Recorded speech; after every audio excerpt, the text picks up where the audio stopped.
The sands of Egypt shimmered under a scorching sun. It was 48 BC, and Egypt was a dynasty in decline.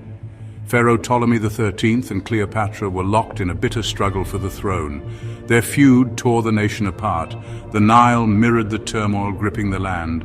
Far away in Rome, another drama was unfolding. Pompey, once a friend of Caesar, had become his enemy. They were locked in a civil war. Defeated, Pompey fled to Egypt, seeking refuge. He believed he would find sanctuary. He was wrong. Pompey was met with treachery. On Ptolemy's orders, he was assassinated. They believed this act would please Caesar. They had misjudged Caesar. Pompey's murder sent shockwaves through the ancient world. Caesar, arriving in Alexandria, was outraged. He had come seeking his rival, not his corpse. Caesar would make Ptolemy and his advisors pay dearly. The stage was set for a clash of titans. Like and subscribe to emgotvhistory Warfare for more stories. Caesar arrived in Alexandria, the heart of Egypt, with his legions. He was a man of action, known for his brilliance on the battlefield and his ruthlessness in politics. He was not a man to be trifled with. Alexandria, a city of dazzling beauty and unparalleled learning, braced itself for the wrath of Rome. Within the palace walls, Cleopatra saw an opportunity. Stripped of her power and forced into hiding by her brother, she sought an alliance with Caesar. Legend tells of her daring plan. Wrapped in a carpet, she was smuggled into Caesar's quarters. Her beauty, intelligence, and ambition captivated Caesar. He became her lover and her ally. Their alliance was one of political convenience, but also one of genuine affection. Caesar was drawn to Cleopatra's charisma and her vision for Egypt. He saw in her a ruler worthy of his support. Together they would face the combined might of Ptolemy's forces. Their affair would become the stuff of legends, a testament to their ambition and their love. Caesar, with Cleopatra by his side, faced a formidable enemy. Ptolemy's forces, far larger than Caesar's own, had trapped the Romans within the confines of Alexandria. The siege of Alexandria had begun.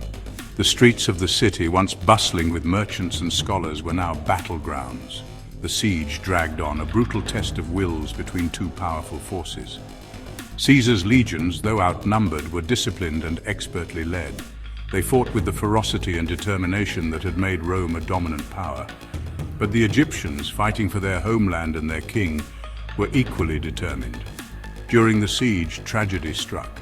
A fire, started accidentally amidst the chaos of battle, swept through the city. It consumed homes, markets, and, most tragically, the great library of Alexandria, a repository of ancient wisdom.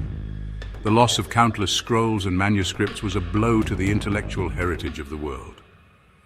To this day, the destruction of the library remains one of history's greatest tragedies.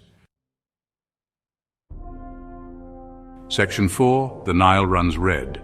The stalemate was broken with the arrival of reinforcements for Caesar. Now strengthened, Caesar took the offensive. He led his legions out of Alexandria, engaging Ptolemy's forces in a decisive battle near the Nile River. The Battle of the Nile was a clash of civilizations, a struggle for supremacy between Rome and Egypt. The Roman legions, with their superior tactics and discipline, crushed Ptolemy's forces. The Nile ran red with blood as the Egyptians were routed. Ptolemy himself, fleeing the battlefield, drowned in the river that had nourished his ancestors for generations. His death marked the end of an era for Egypt.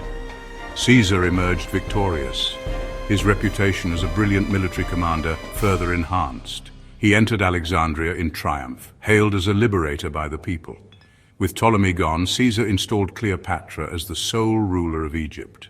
Her brother, Ptolemy XIV, was made co-ruler, but in reality, Cleopatra held the reins of power. Section 5, the rise of Cleopatra, Queen of Egypt.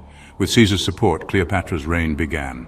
She ruled Egypt for over 2 decades, a period of peace and prosperity. Her intelligence and charm made her a remarkable ruler.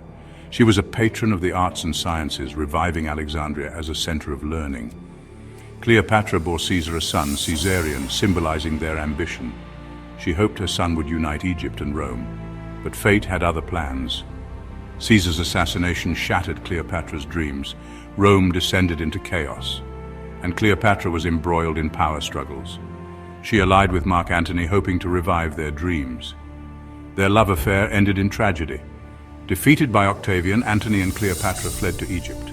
Facing capture, Antony took his own life. Cleopatra followed suit, taking her own life with an asp. With Cleopatra's death, Egypt's fate was sealed. Octavian claimed Egypt for Rome, ending pharaonic rule. Egypt became a Roman province, its wealth flowing to Rome. The kingdom of the pharaohs was now a client state of Rome. The story of Caesar's invasion of Egypt is one of ambition, betrayal, love, and loss. It is a story of powerful personalities shaping the destiny of nations. It continues to fascinate and inspire, reminding us of the enduring power of the past. Like and subscribe to XIII Warfare for more stories.